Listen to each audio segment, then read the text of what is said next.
plural? Okay, plural. Kaya sa gamit.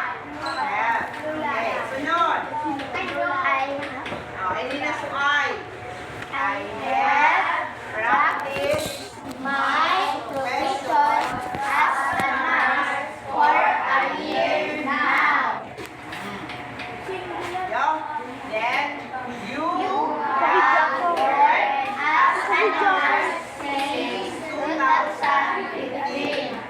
Aside kang paggamit kang have or has, ano ang napansin ninyo dito sa present perfect tense? Ano pang pinagamit nila? Ha? Aside, yung mga naka-blue, anong gamit na yan? For, buda, six. Yo, tandaan ninyo ah. Next, the past perfect tense indicate an action that have already happened.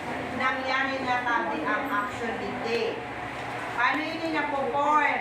By using the past tense to have, which is had plus past participle form of the verb.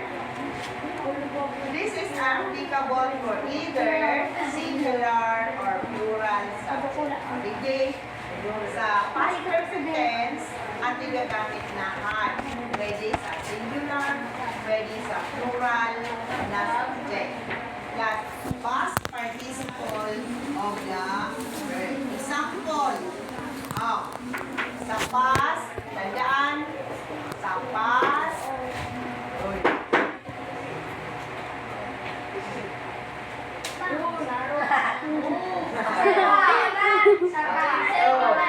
Makinig kitaan na kita.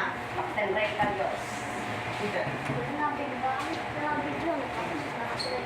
Sa past perfect tense, sabi, ang tigagamit na bakuna, has, buda, ang gamit, at pwede siya sa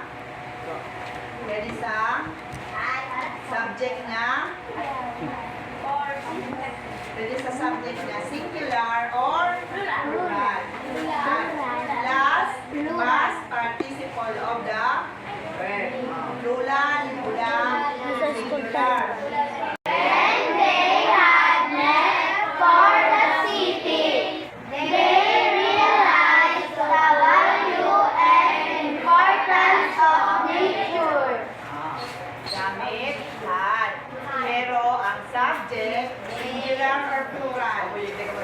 Plural. Kasi madami. Okay, number 2. Sheila had worked as a nurse before she went abroad. Sheila Ila, singular. Pero gamit, had.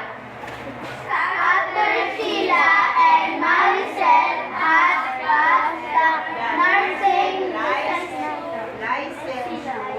licensure examinations, they applied for work.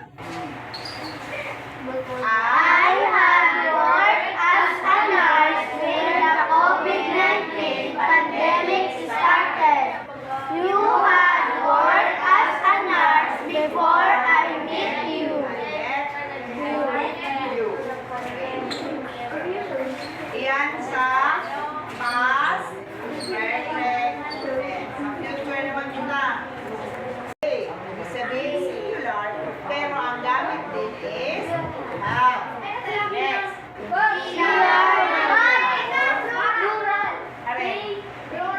Jay Baya. Kaya, pwede ang singular or plural. Ang gamit is Sheila will have worked as a nurse. Kuala ka mo? Pirira. O, isa do. Isa. Pag-looks na.